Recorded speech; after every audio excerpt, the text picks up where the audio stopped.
Assalamualaikum warahmatullahi wabarakatuh.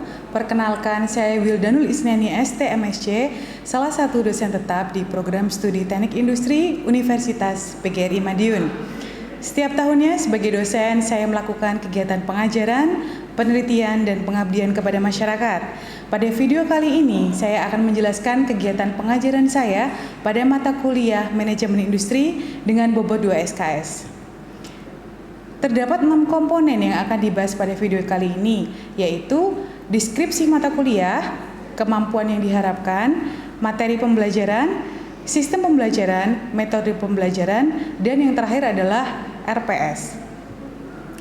Deskripsi mata kuliah Manajemen Industri membahas tentang manajemen organisasi, kepemimpinan publik baik sebagai leader ataupun manajer, serta tools untuk mengukur kinerja karyawan.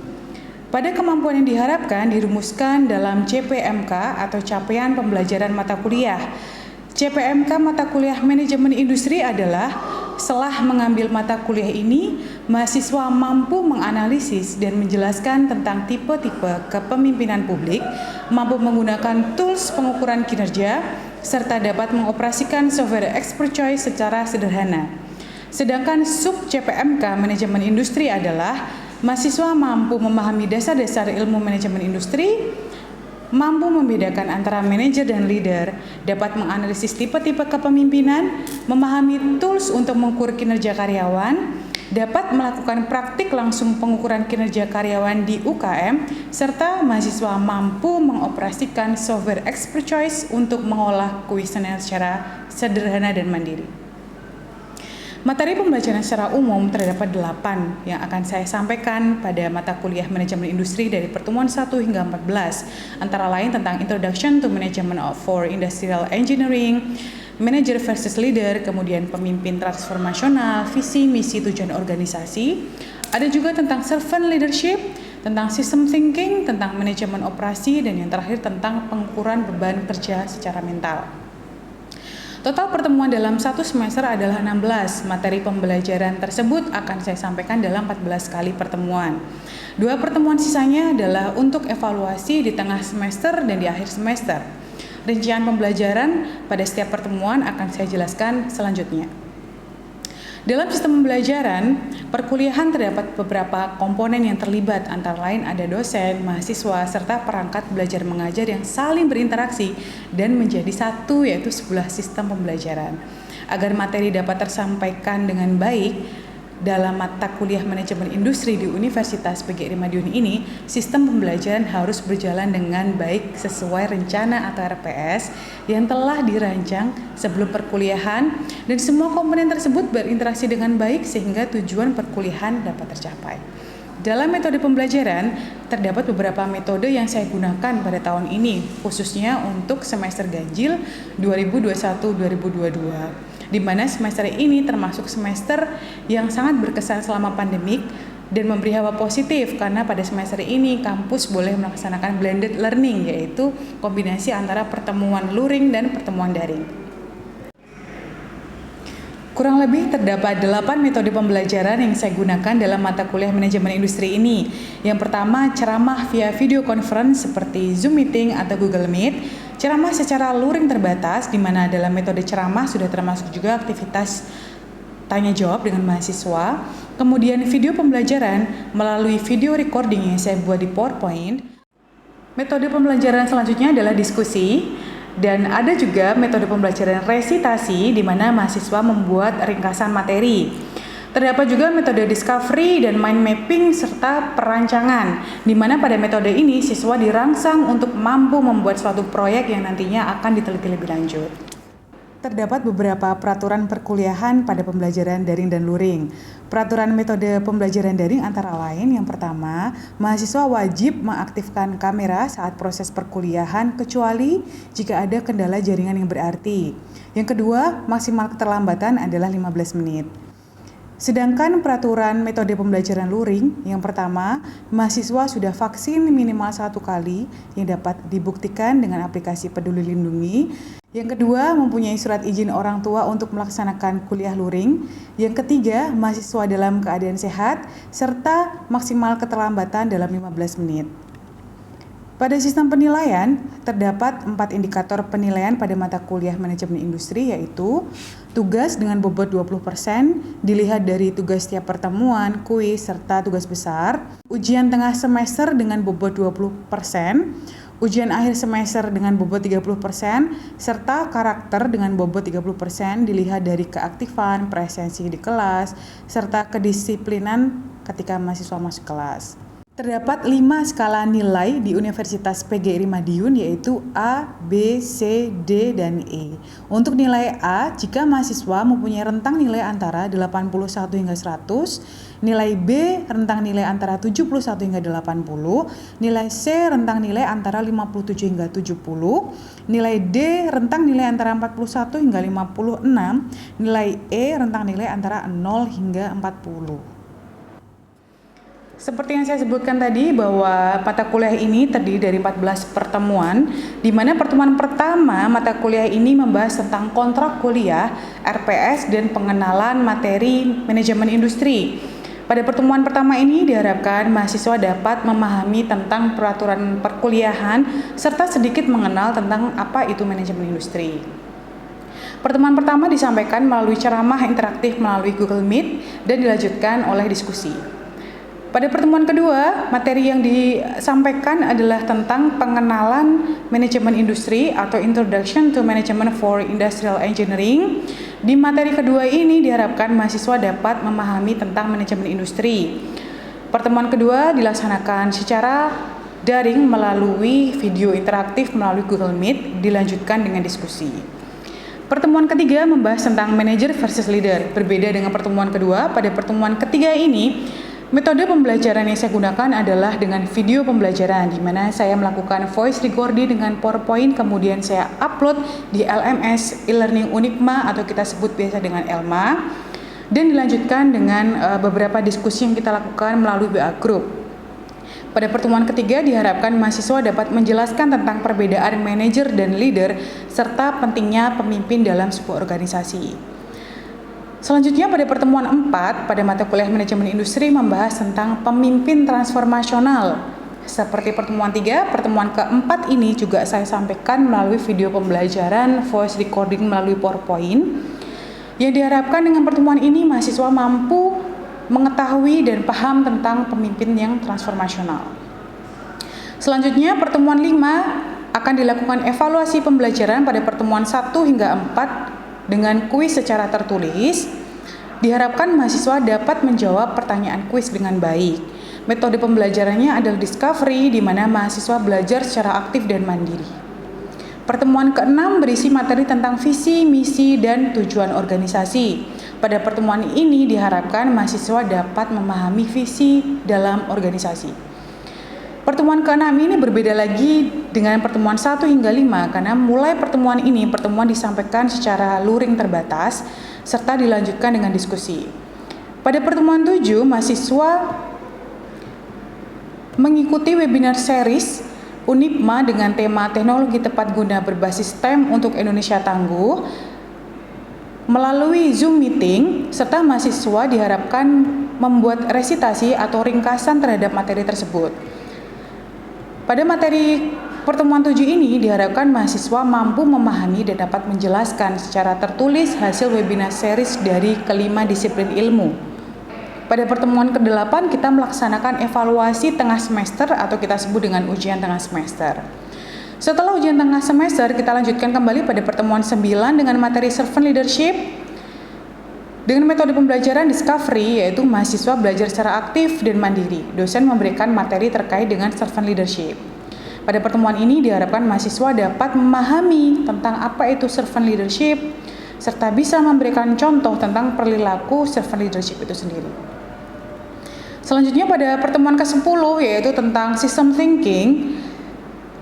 Pertemuan ini dilakukan juga secara luring terbatas dan diharapkan mahasiswa mampu memahami penggunaan system thinking dalam dunia industri.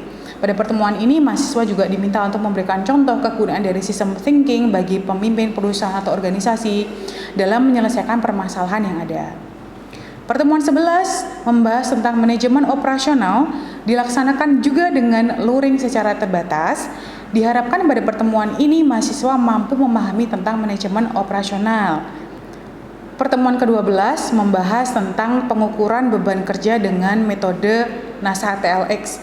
Pada pertemuan 12 dan pertemuan 13 ini sama-sama membahas tentang metode pengukuran beban kerja secara mental, tetapi berbeda metode. Pada pertemuan ke-12 kita membahas tentang NASA TLX, kemudian pada pertemuan 13 membahas tentang SWAT. Pertemuan 12 dan 13 dilaksanakan secara luring terbatas, mind mapping, studi kasus, serta adanya tugas besar yang diberikan. Tugas besarnya seperti apa? Yaitu tugas besar untuk menganalisis beban kerja secara mental di UKM Garmen di Dungus dan UKM Roti Bolu di Magetan. Dengan adanya tugas besar ini diharapkan mahasiswa mampu memahami fungsi, penggunaan, dan alur evaluasi beban kinerja menggunakan metode NASA TLX ataupun SWAT.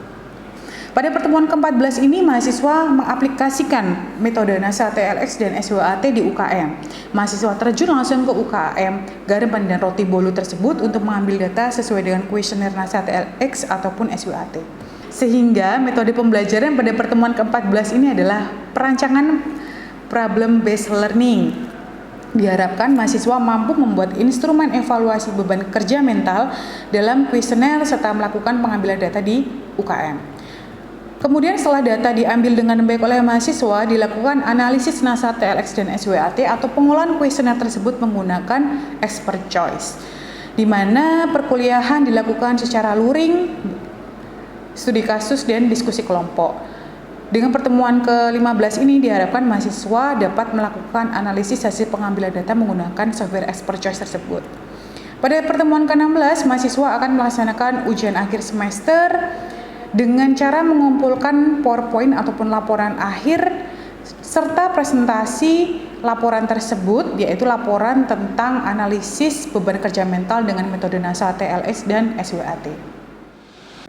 Selanjutnya saya akan memperlihatkan laman Learning Management System atau LMS dalam pembelajaran asinkronus menggunakan e-learning Unipma atau ELMA pada mata kuliah Manajemen Industri.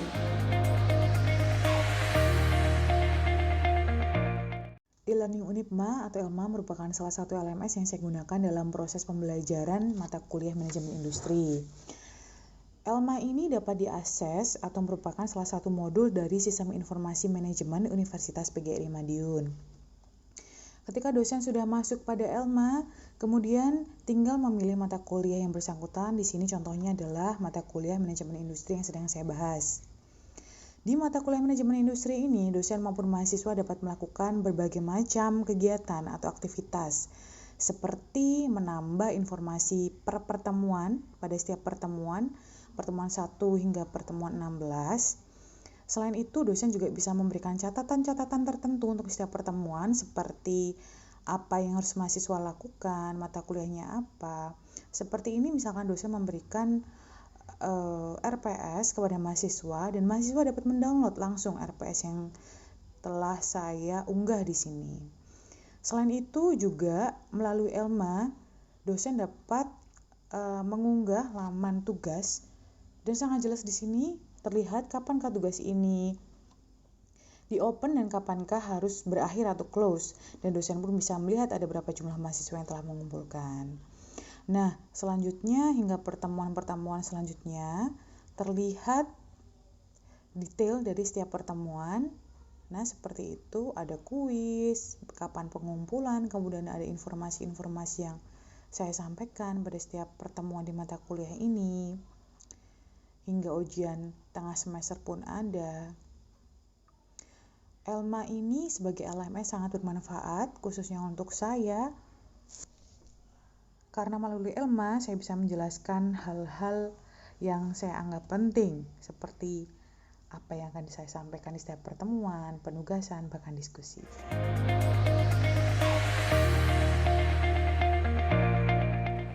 Assalamualaikum warahmatullahi wabarakatuh. Selamat pagi teman-teman semuanya. Gimana kabarnya, sehat ya? Sehat. Oke, alhamdulillah. Hari ini kita kuliahnya secara luring ya. Luring lagi seperti pertemuan-pertemuan sebelumnya. Saya minta izin copot masker, boleh ya? Boleh ya. Nanti teman-teman tetap gunakan masker karena ini masih pandemik, oke? Nah, hari ini seperti yang sudah saya jelaskan di Elma, sudah dibuka belum? Sudah ya. Pada pertemuan hari ini saya akan melanjutkan pertemuan sebelumnya, yaitu tentang kuesioner NASA TLX untuk pengukuran beban kerja mental. Sebelum saya lanjutkan, ini yang absen siapa? Ada satu ya? Siapa? Hah? Oh, Riko. Oh iya, oke. Ya, nanti akan saya absen di sistem di SIM. Oke, untuk hari ini kita akan membahas tentang kuesioner NASA TLX. Jurnalnya sudah di-download? Sudah sempat di-download? Oke. Langsung aja ya. Nah, sebenarnya apa itu kuesioner NASA TLX? Seperti yang saya sebutkan di sini ya. Saya berdiri boleh? Boleh. Nah, kuesioner ini adalah salah satu kuesioner yang digunakan untuk mengukur beban kerja secara mental. Lalu kenapa sih beban kerja itu harus diukur gitu? Kita lihat slide selanjutnya dulu. Beban kerja itu terdiri dari dua aktivitas sebenarnya. Ada kerja aktivitas fisik atau kerja aktivitas secara mental atau di sini disebut juga dengan otak. Kalau secara fisik, teman-teman juga tahu ya, kalau secara fisik itu yang pakai fisik mengangkat, memotong, menggerindam, menggergaji, itu fisik.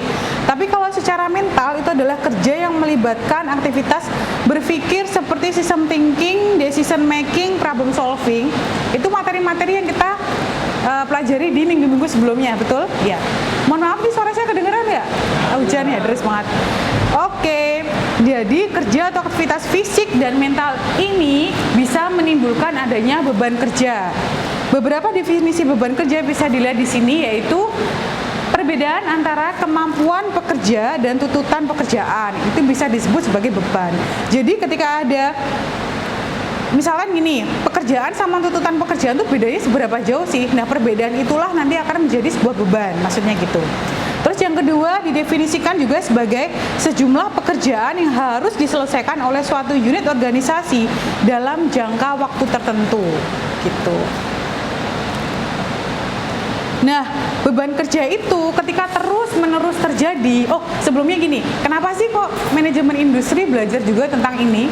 Karena kan balik lagi tadi, nah adanya aktivitas mental yang terjadi mungkin dalam organisasi yang harus kita ukur, seperti yang kita sudah pelajari sebelumnya kan.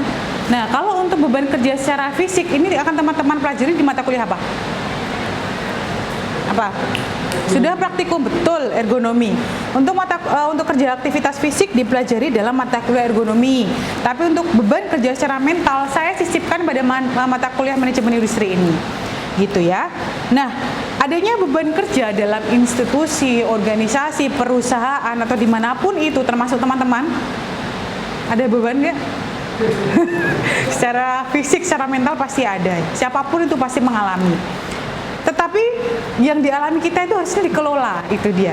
Ketika kita mengalami beban, dikelola, itu endingnya nggak terlalu negatif lah, gitu ya. Kalau tidak dikelola itu akan menjadi masalah. Masalahnya di mana? Di performa yang menurun. Seperti teman-teman ketika di-push kuliah, tugas, lain sebagainya, urusan di rumah dengan orang tua, mungkin dengan pacar. Ada yang punya pacar? Rana aku hilang. Ada. Rasa tengok-tengok dikit. Gitu ya. Jadi akan mengakibatkan adanya performa yang menurun, yang berdampak ketika ada tugas kuliah atau tugas di perusahaan, di organisasi itu tidak maksimal, ya kan? Efeknya apa? Ketika di perusahaan ada pekerja yang melakukan pekerjaan tidak optimal, ke profitnya akan menurun, betul? Ya kan? Makanya adanya beban kerja, kemudian adanya kelelahan kerja, berefek pada performa penurun, itu harus dikelola dengan baik. Dengan cara mengelola itu, kita bisa menghindari adanya hal-hal yang negatif yang akan terjadi. Caranya mengelola harus tahu dulu sumbernya. Untuk tahu sumbernya menggunakan ini dia, NASA TLX atau kita sebut juga National Aeronautics and Space Administration Task Loss Index. Nah, metode ini itu kuesioner sebenarnya, itu digunakan untuk menganalisis beban secara mental yang dikembangkan oleh dia ini, Sandraji dari NASA Ames Research Center and Lowell E. Nah, dalam NASA TLX ini terdapat 6 faktor komponen beban kerja. Antara lain ini ada kebutuhan mental, kebutuhan fisik, kebutuhan waktu, tingkat frustrasi, performansi, dan tingkat usaha. Sebenarnya pada metode ini saya itu mengacu pada sebuah jurnal yang dibuat oleh teman saya di salah satu universitas. Nah, ini sudah saya share ya ke teman-teman ya. Di sini tuh sebenarnya sudah jelas disebutkan apakah itu kebutuhan mental, kebutuhan fisik, waktu hingga tingkat usaha. Nah, keenam kebutuhan inilah yang diukur dalam naskah TLX gitu. Gitu ya. Nah, kemudian setelah mengukur naskah TLX secara kuesioner, itu ada yang namanya kriteria beban kerja mental karyawan. Nah, Simanjuntak 2020 membagi kriteria itu menjadi 5, antara rendah hingga tinggi sekali. Ini mengidentifikasi sakjane sebenarnya dalam sebuah organisasi atau institusi yang kita evaluasi itu beban kerjanya itu apa sih? Rendah, tinggi, agak tinggi, atau tinggi sekali, itu dari sini. Yang sebelumnya jelas kita olah menggunakan software Expert Choice juga dengan beberapa perhitungan yang nanti akan kita pelajari setelah data teman-teman ambil. Nah, ini contoh kuesioner yang digunakan oleh Wiwin dan Hilya 2018. Seperti ini ya. Misalkan di sisi dimensi kanan sama kiri itu kan ada kebutuhan yang tadi ya, 6 kebutuhan itu. Ada mental, fisik, waktu, frustrasi. Nah, di sini ada dimensi juga, dimensi yang 6 itu tadi. Nah, si objek yang akan kamu ambil datanya itu disuruh memilih, misalkan kebutuhan mental dengan kebutuhan fisik itu lebih penting yang mana? Ketika lebih penting kebutuhan mental, maka dia akan centang sebelah mana? Sebelah nomor 3, sebelah kiri kan? Iya kan? Tapi kalau dia lebih mementingkan yang kebutuhan fisik, yang dicentang sebelah sana. Ya, betul sekali. Begitu sampai terakhir. Nah, setelah itu diolah, kemudian sebelumnya dia juga harus mengisi ini, rating atau skor berdasarkan preference sendiri. Jadi misalkan yang diukur adalah operator gerinda di perusahaan apa gitu ya.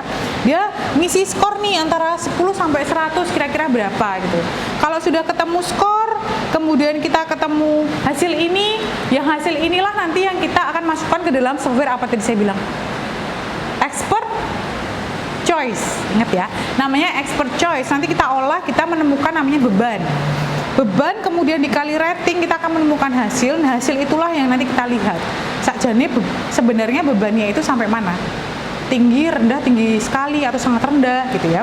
Kemudian yang akan menjadi inputan ke dalam manajemen untuk mengevaluasi departemen tertentu, lini kerja tertentu. Kalau bebannya terlalu tinggi berarti harus diturunkan. Kalau bebannya ternyata kurang sekali berarti ditambah. Seperti itu kurang lebih ya. Ada pertanyaan dulu nggak? Aman ya? Ada pertanyaan? Gimana? Mustafa mungkin ada didiskusikan? Jadi beban dalam satu industri itu harus dibuat seoptimal mungkin. Betul, harus seoptimal mungkin. Terlalu rendah itu kurang baik, terlalu tinggi itu juga nggak baik gitu. Karena kalau dalam industri nanti di semester selanjutnya teman-teman akan belajar tentang line balancing, di mana lini kerja itu harusnya semuanya balance. Kan bisa kan satu departemen sebenarnya loadnya itu sangat tinggi tapi pekerjaan cuma 2. Bisa sebaliknya, pekerjaannya banyak tapi loadnya sebenarnya rendah. Kan rugi juga, institusi harus bayar. Misalkan gitu ya. Jelas ya? Bisa diterima ya? Oke, untuk selanjutnya, nah ini dia. Nah, untuk selanjutnya teman-teman nanti ketua kelas Diki mohon untuk membagi menjadi 2 kelompok. Nah, kelompok ini nanti akan melakukan analisis beban kerja secara mental. Sebenarnya pakai 2 metode, yang naskah TLX dengan SWAT. Yang SWAT kita pelajari di metode di pertemuan selanjutnya, ya kan? Nah, 2 kelompok, jadi nanti 1 kelompok naskah TLX, 1 kelompok pakai SWAT dengan 2 UKM yang beda. Ini sudah saya pilihkan, ada UKM Garmen di Dumus, Tempur Sari, dan Roti Bolu di Magetan. Begitu. Nanti silahkan dibagi kelompoknya dan bisa dikirimkan ke saya via WA. Ya. Untuk selanjutnya ini untuk mempersingkat waktu, teman-teman bisa mengurus dulu persuratan dan sebagainya untuk masuk ke UKM. Sehingga nanti di pertemuan selanjutnya bisa langsung masuk ke UKM, atau jika ada masalah kita bisa berganti UKM yang lain. Gitu ya. Oke, jelas untuk kuliah hari ini? Nggak ada pertanyaan? Oke, bisa diterima ya. Terima kasih teman-teman atas kehadirannya hari ini. Kita lanjutkan minggu depan secara luring. Insya Allah luring lagi kita ya. Semoga kita tetap aman, sehat semua, jaga kesehatan, jangan lupa pakai masker, cuci tangan. Oke, assalamualaikum warahmatullahi wabarakatuh. Demikian video pengajaran pada mata kuliah Manajemen Industri yang saya ampu semester ini. Terima kasih atas perhatiannya. Wassalamualaikum warahmatullahi wabarakatuh.